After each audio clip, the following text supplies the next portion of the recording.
Yeah. And what was it? If you're going to date me, then I got to watch what I say. No, just make I was believe. 15. Like your story. Chia was 14, Marisa was 12, and Ray was 10. And you guys came on an airplane, right? Are you kidding? No. On a slow boat to China that took 10 days on a small ship in December. And the boat was rocking. It was the worst time to come.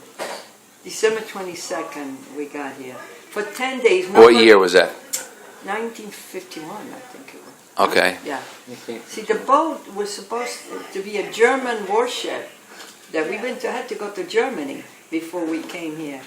So we had to go to like a camp to go to this ship that was a German warship. So it was not a fancy boat. And when we got on the ocean, the boat was going like this, rocking. All of body was walking along with a bag because it was getting motion sick.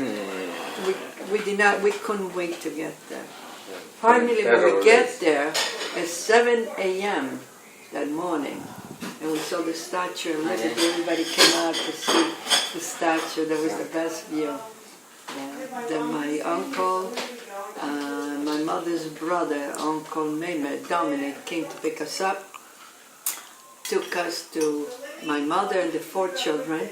The people here knew you coming, your family coming, no? It was me and the my people mother. live already here. Your relatives here, he's saying. My mother's relative were here. Yeah, her brothers. They were living here for a while. So. Did it had to actually sponsor you, or? Yes, her stepfather had to write a paper to sponsor us to be able to come over. Yeah.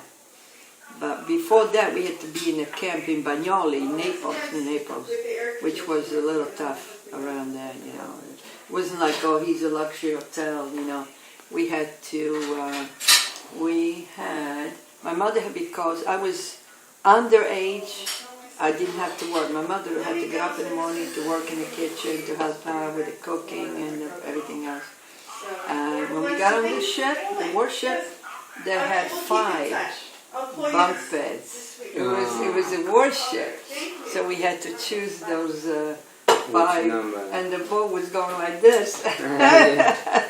It wasn't too easy. We couldn't wait to get there, you know. Yeah. And we finally did. And the best view was the Statue of Liberty, and it was a beautiful sunny day at 7 a.m. Everybody came out to see the statue. You know. Then my uncle picked us up, took us to his house, and he had his family. So we stayed there for a while. And then my mother had a few brothers, Meme and Andrea. They helped her to find a job right away. So they got a job. Oh, the 2 brothers were here already. They were here okay. and had families. They were, I don't know if Established. So they got my mother a job at Evan and Piccone, which everybody speaks Italian. My mother says, I don't have to speak English. Everybody speaks Italian. I said, okay. She would get on the bus back and forth. We went to school. We came in December 22nd.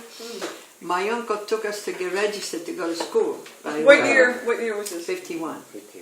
So it was like, you know, when school, you get a break when the school starts, sometimes early January.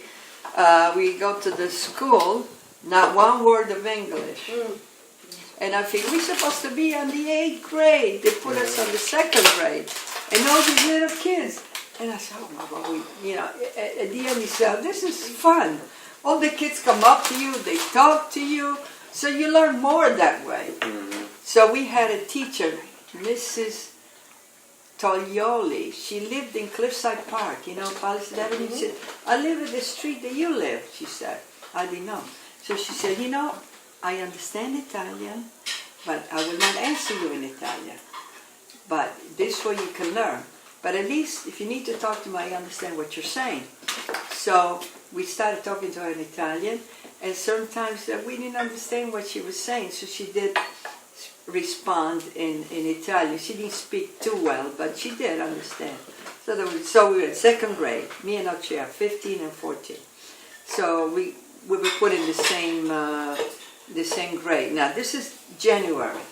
By the time school ended, would be June, we went to second, third, fourth, up to the sixth. Till we got the level that we were supposed to be. 6 months. And we were able to speak well, pretty well. We understood everything. We were forced to speak, and we were able to speak. Yeah, I remember that, yeah. How about the story of the salt? Oh, yeah.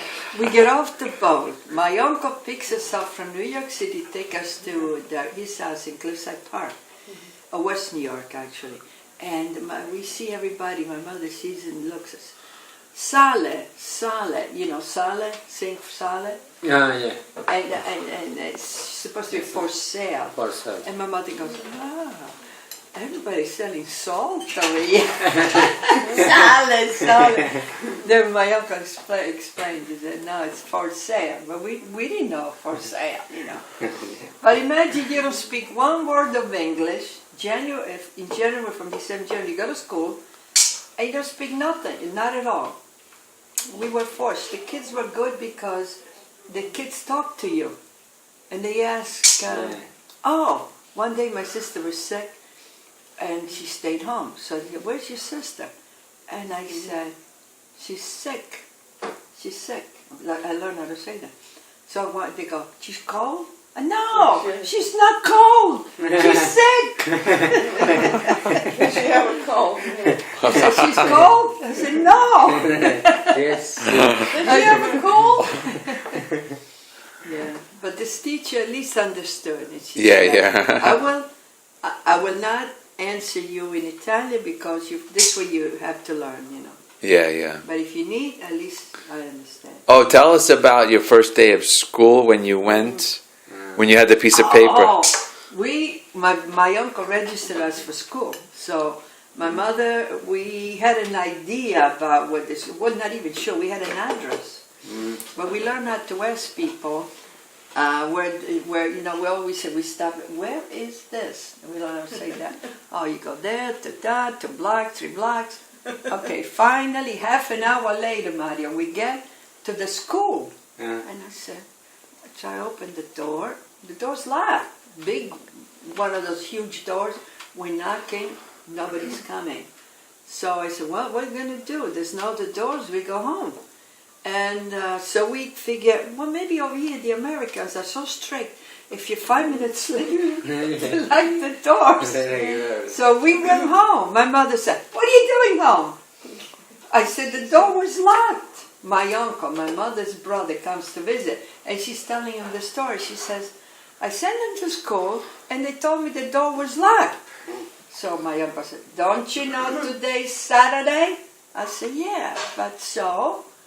Well, there's no school on Saturday. I said, yes, it is in Italy. We go to school on Saturday. My mother didn't know. So we take a long walk and back. No school. Yeah. It was a lot of experience.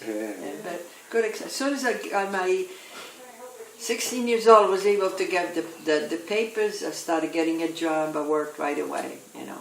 Yeah. And Where did you work? dandy belts.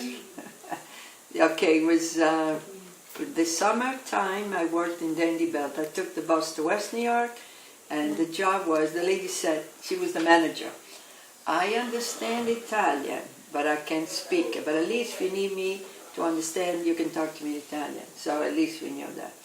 So then she told me what I needed to do. Packable, you stuff them, and you put on, keep stuffing packables. That was my job at the beginning.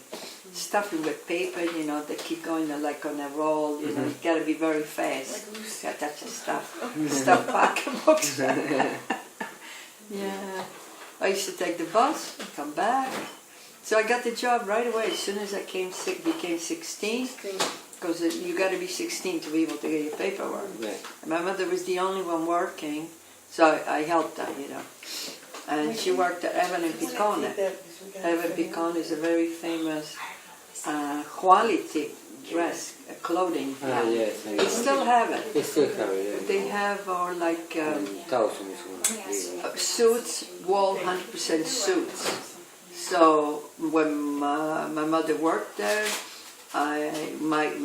she got her sister came and went to work over there, and she said, my mother says, I don't need to learn English. Everybody speaks Italian. We are Yeah. Oh, yeah, no, I don't